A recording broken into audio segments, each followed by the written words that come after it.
Ser Podcast. Jesús Callejo, crononauta. Hoy medio crononauta porque tienes otra mitad, otra media naranja para completarlo. Bienvenido a Ser Historia. ¿Qué tal, Nacho? Pues sí, la verdad es que hoy de lujo. Tengo aquí a mi partener, a mi querido amigo Javier Sierra. Y aparte, pues algo que nos gusta mucho decir, sobre todo cuando los lugares se lo merecen, y es que estamos en un marco incomparable. Totalmente. Javier Sierra, crononauta, el primero, el primogénito, el creador de esta idea que, bueno, pues luego pues por vicisitudes y circunstancias de la vida tuvo que dejarlo, pero siempre con el corazón y el alma muy ligado al cronovisor, ¿no? Desde luego, tal como lo dices, es como si me echaras siglos de historia encima, ¿no? Y así es lo que tiene. Claro, pero yo sigo manteniendo intacto el espíritu de viajar en el tiempo, de sumergirme en fechas del pasado que son significativas y de tratar de arrancarles, en fin, esa esencia que a veces no está en los libros de historia, pero que merece rescatar un programa como este que se dedica precisamente a la historia. Fíjate, yo siempre comienzo el cronovisor, cuando estaba hablando Jesús Callejo, yo saco el teléfono móvil y me hago un selfie con él, cuando está hablando él en directo y le pillo un poco con el pie cambiado, y la posición en la que tenemos la mesa me es imposible que los tres nos hagamos fotos, pero bueno, ya tenemos a Ana Caballero que nos está haciendo esa labor. Lo decía yo al principio, Jesús, Juan García Atienza es un referente de la historia mágica de España. Yo lo conocí en el año 98, en el Centro Asturiano, creo que era, en la Plaza de Celenque, en Madrid, en un acto cultural de estas presentaciones de libros a las que íbamos todos, y me lo presentaste tú. Jesús Callejo me presentó a Juan García Atienza, y lo recuerdo muy bien porque cuando le dices, Juan, mira, este es Nacho Ares, automáticamente Juan enarcó las cejas. Dice, ¿tú eres Nacho Ares? Y digo, sí, soy yo. Dice, ¿tú eres el que publicas todos los meses en todas las revistas e impides que otros modestos escritores como nosotros podamos ocupar esas páginas y tal? Y que lo decía, al instante sonrió, ¿no? Porque este era muy el carácter de Juan. Y siempre me acuerdo de Juan en ese tono, ¿no? Recuerdo que él presentaba un libro de una pequeña conferencia también y habló hizo un argumento, yo creo que muy propicio, ¿no? Porque siempre hablamos de estos temas, ¿no? Estos temas, hablando de las cosas del misterio, las cosas ahí liminares, etcétera. Y él defendía la idea de que había que dejar de hablar de estos temas, ¿no? Que ya son temas tan generalizados y tan aceptados y tan públicos que realmente la magia, el misterio, los enigmas, las leyendas son parte de nosotros mismos. No tienen por qué ser estos temas, ¿no? Sí, no, es verdad. Hay veces que se utilizan ciertos términos en un tono peyorativo. Es cuando muchas veces se habla de los temas del misterio, ¿no? Y hay gente que asocia los temas del misterio exclusivamente a temas ufológicos o a temas de fantasmas o a temas de parapsicología o de psicofonía, y el misterio es que es todo. Y Juan García Atienza lo entendía así. De hecho, solo tienes que ver su bibliografía para darte cuenta que tocó todo, ¿no? A trillos, a troyanos, a las ovejas merinas, a las ovejas churras y a todos los temas que él sabía que tenían un trasfondo y una pátina de misterio, porque en el fondo el misterio es la propia vida, es nuestra propia mente, es nuestra forma de interactuar con el mundo. Y es ese pensamiento mágico que a veces pues tenemos, eso que generalmente nos llaman heterodoxos, ¿no? ¿Y por qué nos llaman heterodoxos? Y él lo fue, sencillamente porque a veces tocamos estos temas, sea la brujería, sea la Inquisición, sea la Atlántida, sea los templarios o cualquier otro, siempre desde esa perspectiva más o menos objetiva, documentada, ¿no? Y crítica. Es decir, una de las cosas que hizo Atienza es que no tenía ningún tipo de confesión religiosa ni ideológica, es decir, bueno, que muchas veces es la forma tendenciosa de desprestigiar un tema, ¿no? Cuando lo tocas desde una perspectiva exclusivamente religiosa o exclusivamente política. Y él hizo eso, de forma objetiva, ir a las fuentes, detallar que todo, absolutamente todo, es misterio, que todo es atractivo y que todo es cultura, siempre y cuando se sepa divulgar. Y a fe que Juan García Atienza sabía divulgarlo muy bien. Y Javier, antes de comenzar este viaje en la máquina del tiempo, Juan lo defendía muy bien, ¿no? La historia es misterio y son enigmas. Y lo habéis planteado y proyectado muy bien en estas jornadas de ocultura, ¿no? Bueno, es algo que entraba dentro del espíritu de ocultura. Ocultura es un neologismo que significa la cultura de lo oculto y que lo que trata es de reivindicar que estos temas son parte de la cultura y que de hecho no se entenderían muchas de las cosas que nos suceden si no atendiéramos a los sistemas de creencias, a las historias de milagros, a los lugares considerados mágicos que se convirtieron en foco de peregrinación y modificaron el curso de muchos pueblos, a muchas guerras que se plantearon precisamente por poseer una reliquia, o incluso a historias como la de la corona de espinas que hoy se venera en la Catedral de Notre Dame de París y que casi arruinó a Francia cuando pagó una millonada en la Edad Media por conseguirla, ¿no? Bueno, pues este tipo de historias Juan García Atienza las defendía muy bien y desde que se estrenó en las lides literarias con dos obras muy rompedoras, que fueron la primera y la segunda guía de la España mágica, yo creo que ahí en fin, nos enamoraron de su manera de contar el pasado y de hacernos ver que ese pasado está muy vivo en el presente. Muy bien, pues como siempre tenemos aquí delante de nosotros todos los aparatajes para esa máquina del tiempo. Jesús Callejo, que tienes ahí las teclas y los mandos a mano. ¿Cuál es la fecha que nos propones en esta ocasión? La fecha es el 7 de marzo de 1239.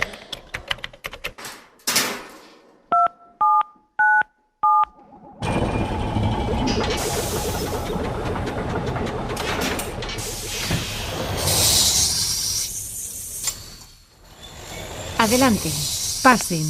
Javier Sierra y Jesús Callejo les están esperando junto al cronovisor.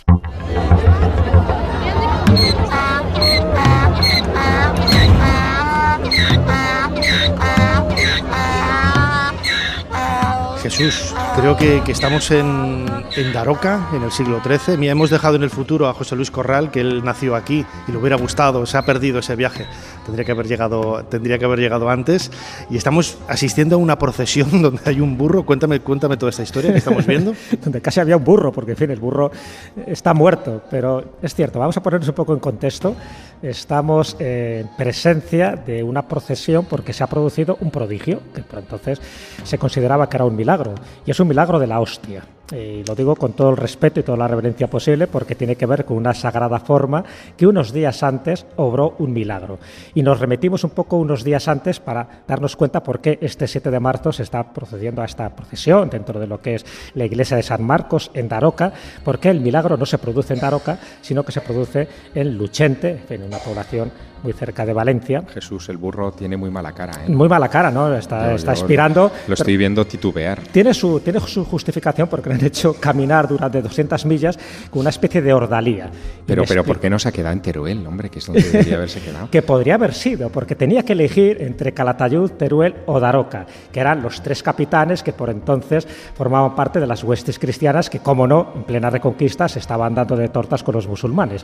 Bueno, pues ocurre que en febrero, unos días antes, en febrero de 1239, se está celebrando una misa de campaña al aire libre, pero bueno, el cura, Mosén Mateo, pues antes de impartir lo que eran las sagradas formas, las hostias, a estos capellanes y capitanes, ¿no? Porque había un poco de todo y había 6 que no llegó a suministrar. Se produce una racia musulmana, es decir, el asedio era casi inminente. ¿Y qué es lo que hace el sacerdote? Pues las guarda todas en un corporal, ¿no? Y bueno, pues para mejor ocasión y sobre todo para que no fueran profanadas. Una vez que pasa ese ataque musulmán, cuando pasan unas cuantas horas, va hacia ese corporal, cuando despliega la tela, se da cuenta de que esas 6 hostias habían sangrado, es decir, habían manchado el corporal de sangre, con lo cual eso llamó mucho la atención porque en principio estaban íntegras, no había ningún tipo de artificio. Y evidentemente se considera que es un auténtico milagro y los 3 capitanes que estaban allí, que era el de Daroca, que era el de Calatayud y el que era el de Teruel, dice, esas me las quedo yo. Dice, ¿cómo que te las quedas tú? En principio todos tenían la misma jerarquía, ¿no?, militar. Bueno, pues hacen sorteos y durante 3 sorteos consecutivos Daroca siempre salía elegida. Y pensaba, bueno, aquí hay trampa y cartón. Así que como las votaciones de Eurovisión, igual. Una cosa así, ¿no? Y como estaban mosqueados los 3 capitanes, dice, bueno, esto lo mejor es una ordalía. Una ordalía es un juicio de Dios.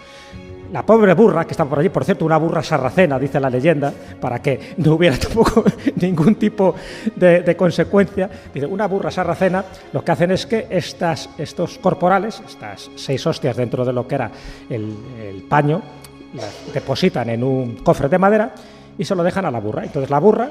Se está mareando, se está mareando. Sin ningún tipo de indicación, le dice pues que elija camino. Si va en dirección a Teruel, pues evidentemente pues ahí será donde se construye la iglesia y se adoren estos corporales, pero os podéis imaginar que si se llaman los corporales de Daroca, en fin, como veis, las 3 localidades tienen que ver con Aragón, pues después de 200 millas, donde llega ya exhausta, con esa ordalía, a ver hacia dónde va, claro, los de Calatayud intentando azuzarla para que fuera por otro camino, los de Teruel azuzarla para que fuera por otro camino, pero ella tenía la fijación de que iba hacia Daroca. Y efectivamente, dice la crónica, porque hay crónica, como no, histórica, enfrente de la iglesia de San Marcos, en la ciudad de Daroca, hoy la iglesia de la Trinidad, se cae desplomada, entiende que efectivamente Cayó. Dios había hablado y ahí es donde había que adorar estos corporales. Estamos diciendo tantas veces la palabra hostia que estaba pensando ahora, los robots estos de internet, donde vamos a subir los podcasts, cuando vean, van a entender que es el lenguaje malsonante y este tipo de cosas y van a bloquear el podcast. Pero bueno, ya haremos para que no sea así. En cualquier caso, Jesús Callejo, Javier Sierra, que lo tengo aquí a mi derecha. En vuestro libro, La España extraña, precisamente dedicabais un capítulo pues, a ese término, ¿no? Milagros de la hostia. Con perdón, poníamos con perdón, entre paréntesis. sí, con perdón, sí, totalmente.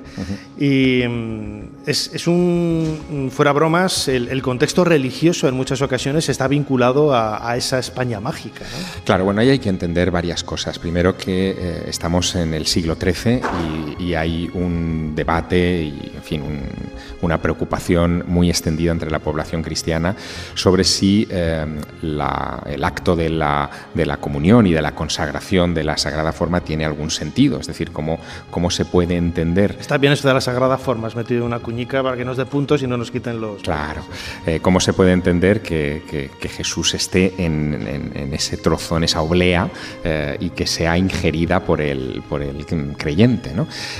Así que la Iglesia necesitaba algún tipo de milagro o de hecho que reforzara que efectivamente se produce el milagro de la transubstanciación, es decir, que en el momento en el que el sacerdote consagra la oblea, ésta se convierte en el cuerpo de Cristo literalmente.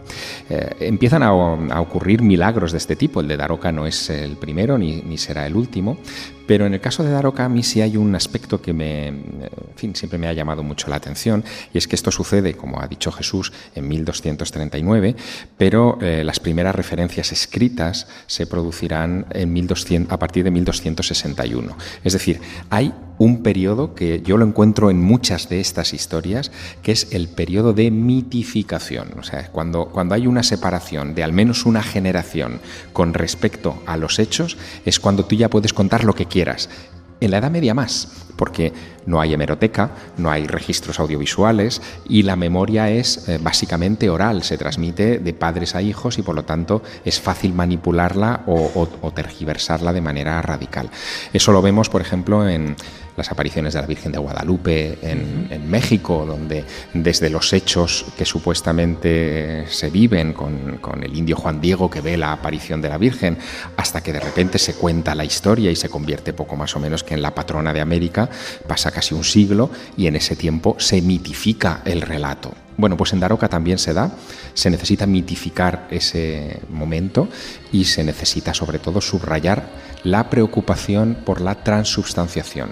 El milagro lo que servía era para demostrar que efectivamente aquello era el cuerpo de Cristo y sangraba.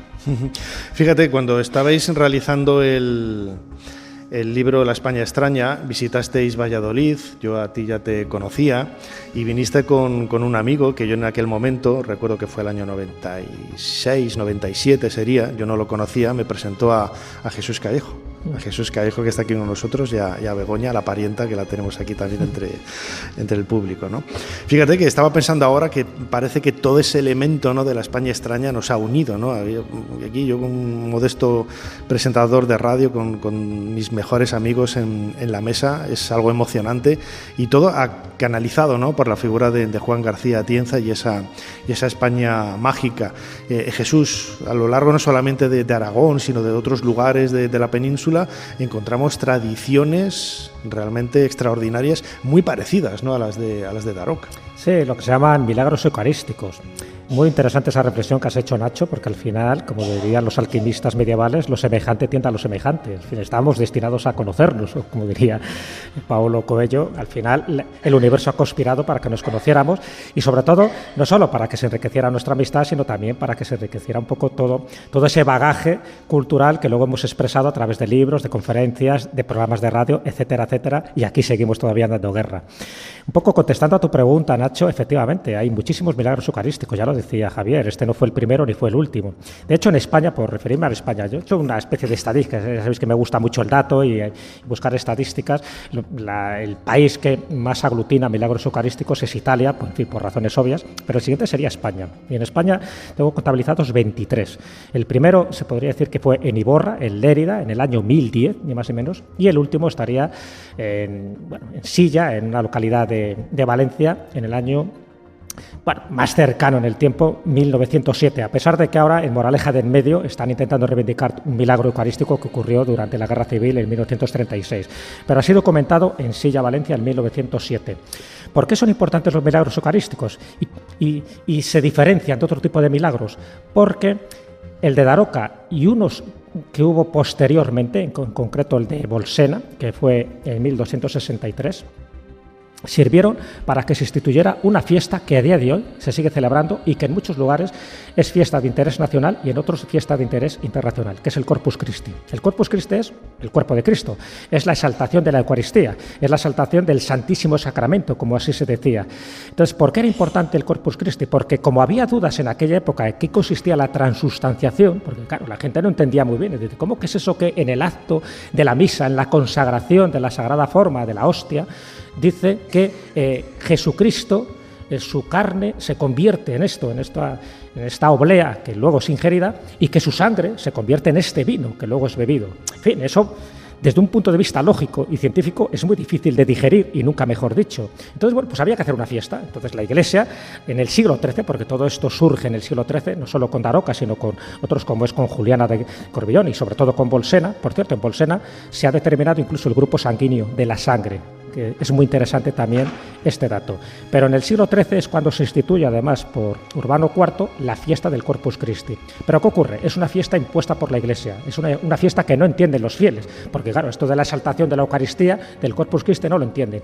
Y ahí es cuando surge, no tanto en el siglo XIII, sino un poco más tarde, cuando ve que la gente no acude a misa, porque además es uno de los jueves, ya, de los jueves más gloriosos, dentro de las fiestas móviles. Sabéis que en España tenemos fiestas fijas, como San Juan, por ejemplo, y fiestas móviles, como puede ser, evidentemente, la Semana Santa y como puede ser el Corpus Christi. Como la gente no entendía muy bien y no querían ir a misa, es cuando se crean las procesiones de gigantes, de cabezudos, de demonios, es decir, de danzantes, de música, de tamborines, que luego al final es prohibido porque se desmadra todo, ¿no?, como suele ocurrir, ¿no?, en aquellas épocas. Pero cuando muchas de esas tradiciones surgen, tienen una raíz folclórica, etnográfica y una tradición, surge precisamente con estos milagros eucarísticos. En el corte que hemos escuchado al principio del programa, que creo que no lo he comentado, que pertenecía al programa El Faro de Alejandría, de Canal Nou, de Fernando Sánchez Dragó, Juan García Atienza hablaba de esa interactuación, ¿no?, que tenía el autor, el investigador, con los lectores, con los seguidores, y que en muchas ocasiones les contaban historias, les contaban tradiciones, leyendas, momentos, ¿no?, un poco de esas investigaciones quizás más locales que quizás no habían trascendido, ¿no? Imagino, Javier, que a vosotros os pasaría lo mismo con la España extraña, no solamente... Bueno, es que siempre lo importante que es estar en el sitio, ¿no? O sea, está muy bien leer, está muy bien documentarse, pero estar en el sitio y ver las cosas por ti mismo te empapa de esa magia, ¿no? Bueno, La España extraña se publicó en 1997, no teníamos Google Maps en aquella época y decidimos crear un libro muy práctico, lleno de mapas, de referencias, de iconos. Fue García Atienza el que inventó los iconos correspondientes a distintos misterios para situarlos sobre los mapas de carretera, ¿no?, y que la gente supiera de camino a su destino qué misterios había en la ruta. Nosotros adaptamos aquello. El libro luego tuvo muchas vidas porque se fue reeditando y Jesús y yo lo fuimos actualizando siempre, y lo fuimos actualizando también en parte gracias a las comunidades comunicaciones de los lectores, ¿no? Porque ellos se ponían en contacto con nosotros a través de la editorial o a través de con algunos... cartas, ¿no? Con cartas, cartas. Los chavales, los millennials no sabrán que una carta, que es una carta, ¿no? No sabrán lo que es. Y a fecha de hoy, yo te diría que La España extraña es casi una app en papel para descubrir todos estos rincones, digamos, inéditos o poco conocidos o de poder en la geografía. Y es muy emocionante ver varias generaciones de lectores usando este libro. Jesús, hacíais también referencia a una etiqueta que luego ha quedado ya casi como un marchamo no solamente de ese libro, sino de una tipología muy concreta, ¿no?, de fenómenos que eran los objetos religiosos no identificados, los ovnis, ¿no? Sí, como arcones voladores, por ejemplo, ¿no? Es curioso, cuando empiezas a escarbar en las leyendas, te das cuenta de la imaginación, ¿no?, que tenían nuestros cronistas medievales, y que algún guionista de series de televisión o de cine pues debería un poco copiar cómo en aquella época, fuera verdad o fuera mentira, lo que era importante era asentar ese lugar como un lugar mágico. Cuando hablamos de un lugar mágico, un lugar sagrado, un lugar de peregrinación. Por eso se inventaron y se multiplicaron las reliquias, porque claro, había que colocar algo aquí fuera interesante. Y bueno, muchos de estos ovnis eran, aparte de estas sagradas formas volantes, que también hemos investigado algunas, incluso en una iglesia de Segovia aparece incluso la abertura dentro de la iglesia, ¿no?, en el motín de la trucha, cómo salieron por ahí directamente, o sea que ya es un milagro. Sigue el cartel puesto, y sigue Jesús. El cartel puesto, efectivamente, ahí en la iglesia de Santa María. Advirtiendo que por ahí salieron las hostias volando, ¿no? Sí, en un incendio que se produjo. Entonces, bueno, pues se chamuscaron muchísima gente, pero lo que no se chamuscó fueron las hostias volantes, que fueron además a un beaterio que estaba muy cercano allí. Pero lo curioso es que el muro se abrió para que pudieran salir volando, ¿no? Bueno, algo increíble, porque son leyendas que dejan huella, y la huella es esa prueba. Otra cosa es que te lo creas o no te lo creas, pero ahí tienes el cartelito. Y luego están los arcones voladores, que también vimos alguno, por ejemplo, uno pues en la Candelaria, ¿no?, en Tenerife, en las Islas Canarias, ¿no?, de arcones de cautivo, que se decía que, en fin, que estaba presos en Berbería en general, que era la zona norte de África, y muchos de los presos que eran cristianos pues rezaban a su santo, a la Virgen, para ser liberados, y se producía el milagro en fechas concretas, como la fecha de San Juan. Tanto el cristiano como incluso el moro, porque también aparecían en una iglesia cristiana. Y entonces el arcón, junto con las cadenas, porque también el arcón iba revestido de unas cadenas y de un candado, incluso a veces con un gallo para que cantara si hubiera algún tipo de anomalía, pues todo aparece y desaparece, una especie de teletransportación, un poco como Santa Tramunda, que es una santa popular, no ha sido elevada a los altares, pero bueno, está en el monasterio de Pollo en Pontevedra. Es muy curiosa la historia suya, porque es la reina casi de la saudade o de la morriña, porque ella aspiraba, ¿no?, estaba prisionera en una prisión de Córdoba, aspiraba a estar en su convento de monjitas, y se produce el milagro. Bueno, pues la estatua, la historia, en este caso no arcón, pero la palma con la que le sirvió un poco de teletransportación, allí se mantiene. Entonces, todo este tipo de historias, ¿qué es lo que nos está indicando? Evidentemente que se están vulnerando las leyes del espacio-tiempo. Lo mismo pasa con las historias de bilocación o con las historias de levitación. Pues con este tipo de historias lo que nos está indicando es que algo se produjo, y luego, por la imaginación popular, otro de los nombres que también popularizamos, nunca mejor dicho, en el libro de La España extraña, son luces populares, es decir, este tipo de luminarias ufológicas, pero que marcan un culto, marcan un rito, marcan una devoción, incluso a veces marcan una fiesta. Bueno, pues eso, cuando tiene incidencia en el pueblo, y eso se permanece con el tiempo y se retroalimenta con las oraciones, con las devociones y con las ofrendas, eso está indicando de que forma parte de nuestra España mágica, de nuestros lugares de poder. Qué importante, Javier, ya para ir acabando, el hecho de que, lo decía yo al principio, no podemos separar, no podemos dejar de lado estas tradiciones para comprender la historia en su conjunto, porque muchas veces los acontecimientos históricos van de la mano, ¿no?, de estas leyendas, de estas tradiciones. Algunos las tildan de forma tendenciosa, ¿no?, yo creo que muy ignorantemente, de supersticiones. Es cierto que son creencias, ¿no?, en muchos casos, pero marcan la identidad de una cultura, de una historia, de un estado, de un lugar, ¿no? Mira, una de las cosas que creo que han marcado este encuentro de Ocultura en Zaragoza es la presentación de un decálogo en el que 56 autores de libros sobre la España mágica nos hemos puesto de acuerdo para subrayar los elementos, los puntos, los ítems en los que reconocemos un lugar de poder o un lugar mágico.